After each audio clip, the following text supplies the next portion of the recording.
is this on the two, but this is on the two. Yeah, this is on the tizzy. This is on the tizzy. Hey man, let's give people what they want. Give them the paper stack. Give them the firm handshake. Yeah. Good evening. This is Alfonso. It's Ryan. And this is Can't Argue With That. You're in for another episode. This is a treat for you. Not a treat for me, exactly. Not a Trick or treat. treat, Halloween special, late edition. Because that offensive line was scary. Yeah. So let's get into it, man. Yes, sir. What happened, man? Tyron Smith. You should probably start this when you say what happened was. Right. What happened was. Well, Tyron Smith, we realized that he was a little more important than Zeke. Yeah. A little or a lot? Ask Dak Prescott's blind side. Woo! Yeah. I mean, check this out. Dak Prescott was protected pretty well up until this point. He was only sacked 6 times in the previous, what was it? 7 times in the previous 6 games, right? And after this, 6 times one person. 8 times to the team. It's pretty embarrassing. Yeah. Chaz Green was accountable for about 62% of them. Mm-hmm. Most of them. For the record, Cowboys have never allowed a defender to land 5 sacks or more on a QB. Ever in franchise history. So it's an all-time horrible performance? Oh yeah. Byron Bell, when we put him in, put another sack on him. Why does that name sound so familiar? I gotta show you both of them. I gotta show you both of the culprits. Byron? That's Byron Bell. Bum. That's what you say? Bum. That's how you say it. All right. And this is my dog, Chaz. Super bum. Yeah. So the reason why I laughed when you said Byron Bell, I thought his name sounded familiar. What's up? He used to protect Cam's blind side. No, he didn't. A couple of seasons ago. No, he didn't. Yeah. No, he didn't. What? Was he didn't protect his blind side? Oh, he was right tackle? He was sitting there. Oh, okay. He was sitting there watching Cam get sacked. Well, helping him up. He was attempting, but he was pretty horrible. He helped him up. He was pretty horrible. That's Cam's tackle for a while. He definitely helped him up. Absolutely. Yes, so, let's divvy out some percentages here. Mm-hmm. What percentages of this loss goes to Chaz Green, offensive coordinator, Jason Garrett, and Dak? So let's split the pie 4 ways. Again, Chaz Green, that's the culprit. Yeah. The coordinator, he calls the plays. Yeah. Coach, game planning, in-game adjustments. Yeah. And Dak, quarterback. All right. So let's give out some percentages here. I appreciate you diagramming it for me. Because in-game adjustments is key. Yeah. That's what I feel like Jason Garrett. That's basically what the coach is there for. That's been his deficiency up until this point, because Jason Garrett, like I've seen him talk and seen him talk to people on YouTube and random things like that, and he's a very astute coach. Like he's a very wise fella who understands offense tremendously, but this brings me to Mike Tyson's point.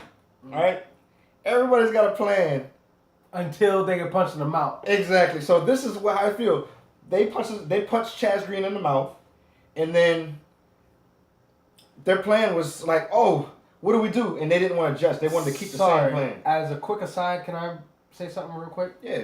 Watching this game, this reminds me of something. Mm-hmm. It was like a traumatic experience in my life. Let's go back February 2016. Yeah. It's reminded me a lot of the Super Bowl. Reminded me a lot. You remember the Super Bowl? Panthers rolling, dabbing, dancing, Cam cheesing. Yeah. Till we play that bad man, Von Miller. Yeah. Michael Orr, who is... That's what the blind side was about! Go figure. Yeah. So that game... Wow, that's bringing it full circle, man. Full circle. Michael Orr, supposed to be, he looked a lot like this in the Super Bowl. Yeah. And I thought the same thing. They just let him go one-on-one with Von Miller the entire game. Yeah. Still kept calling 7-step drops. Like they mad at somebody. Like, apparently they were pissed at the tackle, pissed at Cam. Cam. They was mad at everybody. Exactly. But anyway, sorry to talk about it. But it really did remind me of that. Because that's one of the prime example again, rehash, why is that what the coach fired? Just because, I mean, make an adjustment, have a running back back there, quicker passes. So what I'm going to do is, I'm going to give 50% of this, 40% of this to Jason Garrett. He gets 40% of the blame. Okay. And then our offensive coordinator gets 30% of the blame. Okay. No. I'm going to decrease this because I didn't think about this in percentages wise. Yeah, sorry. All right, so I'm going to put 35 on Jason Garrett, 25 on the offensive coordinator. Okay. There's and 40% left. And then I'm going to put 30% on the combination of offensive linemen. Okay. The two, Chaz Green and your guy. Okay. He ain't my guy. Whoa, because we cut our losses long ago. Okay, all right. So I'm gonna give the rest. I'm gonna give Dak 10%. And please explain to the people why you're giving Dak any percentage at all. Simply because he has the ability to call plays. Tony Romo has bestowed that upon him, and he could have personally looked at him and say, "Hey, Alfred, that man coming at me. Hey, chip him before you run this route." You know what's funny is I felt the same way in the Super Bowl. Or like still at some point, at some point Cam gets in that huddle, and I realized, listen, Michael can't block Vaughn, so I just gotta do something different. Yeah. But you're not doing nothing different. I understand that personnel. Step up in the pocket. I understand that personnel's not you because you deal with whatever personnel they put out there. You know what I mean? But with your personnel, you can adjust, you can motion, you can do whatever you want. I think. I mean, I'm not sure what motion, how much power he has, but I'm sure he can motion somebody over there to say, "Hey, lay on that guy for me. Lay on Claiborne." You know what I mean? Just lay on him. And I don't mean to say this, but isn't Jason Witten a good blocking tight end? Exactly. So he could just hey. Why does he always line up on the right side? Exactly. Maybe it's Des Bryant syndrome or something. I don't know. But I don't know. That was a big joke because I wouldn't disrespect Jason Witten like that. He can catch from any side. Yeah. But that's how I attribute it, man. That's how I attribute it. So, next question. Going forward, y'all play the next 5 games without Zeke, right? All right. So, what do you think is going to be the fix for this? How do we fix this going forward? Because there's a chance I hear your tackle might be out for this upcoming game too. Yeah. So what's the fix gonna be? I'm not gonna lie to you. Wasn't very productive today because I shouldn't say that today on Facebook or YouTube. Right. But I really wasn't productive today because I kept checking my updates to see if the Cowboys signed an offensive tackle or some. The thing about it is. You can't sign an offensive tackle at this time of year. Yeah. If you sign him, bum. Like that's they got to know the whole playbook. No, it's not even about knowing the plays. He's just not good. Like a left tackle signed at this point of the year, he's super sorry. Let's think about it like this: Tyron Smith, Chaz Green, Byron Bell. Please tell the people, Byron Bell didn't come in except for the last 10 plays of the game. So they let your man give up 5 sacks. I'm just letting you know. Yeah. That lets you know how horrible Mr. Bell is. That they just seen him get blown by in the same move and they still ain't put him in the game. That's true. That's very true. So we're gonna take someone who's delivering packages and put him in the game? Alright. Good luck. Yeah. Well, you know what the ultimate fix would be? What's that? A time machine. For who? Because once upon a time in the coaching farm, Larry Allen? that would work too. That would work too. But we used to have a certain quarterback coach, and he coached up Vinny Testaverde. He coached up Quincy Carter. He even coached up very well. Drew Bledsoe to 3,000-yard seasons. Okay. Bledsoe was pretty good. Yeah, but he coached him up. He coached up old Bledsoe to 3,000-yard seasons, and Vinny Testaverde. You know what I mean? Yeah, mind you, we didn't run the ball, but I mean, who's this guy that you speak about, man? Who's this guy? Who is he? Sean Payton used to be coach for in the farm of the Dallas Cowboys. He used to work for Jerry Jones, and we let him go. And we let him go to the Saints. And ever since You want to know what's funny? The thought I just had in my head. You remember that stare Peterson gave Sean Payton? Yeah. What's the stare Dez Bryant would give Sean Payton after that? Because you know Sean Payton don't play that. He's an equal opportunity coordinator. He will not tell Dak to throw the ball to Dez. No. Like, no. This is what he would have did. Dak would have been like, and Sean Payton would have been giving him the Adrian Peterson look. So what would have happened when Dad started getting 5 and 6 snaps per game? He can request a trade. I don't care. Right. And we can trade him for Odell and some draft picks. That guy draft pick. Draft pick. He's amazing. He is amazing, man. But I mean, I'm just. And the saddest thing about it is, did you see? I know you watched the game, but when you saw when the defense depleted. When did the defense deplete? Cowboys? Yeah. When did the defense just look slack? Your guy, who's almost but not quite as good as Keegan, went out. But yeah, but the second best thing. Yeah. After that, and then didn't the defense fall apart? They fell apart. That's like they could run on us, they could pass on us, they could do anything they want. And that middle was solved. Everything was solved. You know what I mean? So first of all, and I told you I gave a long rant about the importance and the tragedy of a hamstring pull. You know what I mean? I told you how the other one goes when the other one goes and how you never can tell. They got him coming back in 3 games.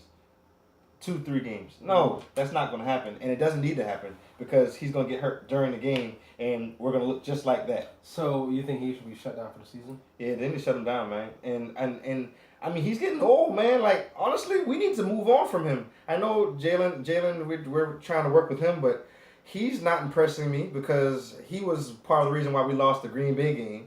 I mean, he's working. He's working. Like, I think after you give him another training camp, he'll be good. I think. But that injury he had was so serious, yeah, though. Like, it's amazing he's even running. Yeah, like he's not supposed to be running right now, let alone playing football. It's a good miracle story, but it's not a miracle story for when you need a starting linebacker. You know what I mean? It's not a miracle story. But and as well, what is it, man? Oh, Scott Linehan and Darren McFadden. They made some decision not to play Darren McFadden. I know he's been inactive, but I still thought that they would give him a carry before the fourth quarter. They gave him 1 carry in the fourth quarter. A garbage carry. That's disrespectful, man. Yeah. That's just disrespectful. Like, you shouldn't even make me active. Right. And sure as hell, don't put me out there for 1 carry. Mm-hmm. At least, that's like Adrian Peterson was saying, don't put me in and take me out. Mm-hmm. That's how LeVar Ball's saying, don't put him in and take him out. I had to say that for you. I didn't say that for you. But yeah, you know what I mean? That's how I feel. But and they literally waited 3.5 quarters to make adjustments, man. Like, man, I'm in pain, man. Can we switch the subject, man? Or what else you got for me, man? What else you got for me? So your upcoming game this week, prime time, Philly. Mind you, we've seen Philly firsthand. Hey, and I remember I was intimidated by them game 1, our first time coming on here, or our second time coming on here. I told you, Philly's defense scares me. They look good. And that was a defense. But go ahead. I'm sorry to cut you off, man. Let me tell you who you need to be fearful of. It's not Carson Wentz. It's not Alshon Jeffrey. You better not say Jay Ajayi. It's not Jay Ajayi. Okay. Fletcher Cox, man. Yeah. He will wreck your game plan. Yeah. Because that's what he did against us on that Thursday night, boy. Yeah. That boy lived in the backfield. Oh. Run plays, pass plays, pressure, sack, stuffs, knocking passes down. Stunting. You think he's going to pass coverage, but next thing you know, he's in your backfield. Yeah, that's the guy I was talking about when that first game came. Yeah. That's exactly what I was talking about. I didn't know his name. Yeah, so, that's exactly what I was talking about. You need your all-pro guard to perform like an all-pro guard. Yeah. We didn't move our right tackle and left tackle, and so they can play interchangeably. So you look up and say, "Oh, who's in front of me?" Right. You know what I mean? That's what we need to do to be honest with you somehow. But yeah. So. What are you predicting for the score of the game? I know dang well it's going to be close, cause we we play up to the competition usually, and I think last game and when the division thing is put into it, you know, the team comes to play, man. So, give us a score. So I'm gonna say 42. 42. Good Lord, that's a lot of points. Because our defense, man. Without Zeke. Yeah. Hey, I'm not telling you what I'm picking. Okay. But it's 42-38. Cowboys. Let's go. 42 points. And Jason Garrett is going to coach, and he's not going to be stubborn, and he's going to adjust. He's going to get hit, and he's going to come back. And he's going to... 42 points? 42-38. 42-38. On the Philly defense? Mm-hmm. How are y'all going to score 38? That's the question. Or no, excuse me, 42. That's 6 touchdowns. Yeah. Dez will get one. Dak's going to get 3 passing touchdowns. Okay, so where are the next 2 touchdowns coming from? That's a lot of touchdowns. And Alfred Morris is going to get one, and Rod Smith is going to get a goal line one. That's a lot. That equals 6. Game, set, match. You can't argue with that. Let's go, Cowboys. Speaking of which, before we get out here, we can't let it go. Everyone's favorite segment. Let's turn to it. See? Can you give the people what they want? What's an update on Zeke the Freak? Well, he has an appeal on December 1st. Well, he had an appeal on December 1st, or a hearing on December 1st. Excuse me, I keep using hearing stage. I lose the crack of the technology. And as an update, he has stopped all that, and he's just accepting the 6. All right. So, and we could have potentially had him for the Giants meeting, but they're saying we don't want him for the Giants meeting, so they're just letting him serve the 6 games, and he'll be back for the end of the season. So I'm hoping that he can eat again, but hey. But don't eat too much, Zeke. Don't eat too much. But and as well, an update on Zeke is you won't be able to find him. You won't be able to. We won't be able to catch him up for any charges or anything like that. No speeding, no bar fights, because he's going to be some undisclosed location. He's going to be in Japan or something. I don't know where he's going to be. They haven't disclosed, because no one has better workout facilities than us. But he's going somewhere else to work out, and I don't blame him but he needs to take his parents with him. If anything, he needs to take his parents with him. Problem Zeke has is that he's on the most famous team in the world, so I don't know where he's going. And no one else looks like him either. No one else in the world looks like him either. No one looks like in Japan. You can't walk in Japan because he's got the beard and he's got the really good curls like that. Like Zeke's going to Nigeria. Yeah. Honestly, he needs to go to like a third. He needs to go to like a third world country. What's the That's Eddie Murphy movie? Coming to America. Yeah. What's he from? I don't know. Zamunda. That's where he needs to go. Yes, sir. So Zeke's going to Zamunda to work out, and we're coming in big time to win against the Eagles. You can't argue with that, and even if you want to, don't. I'm Alfonso. What up, though? It's RT. Join us for our next segment of NCAA Rankings? They came out? Playoffs?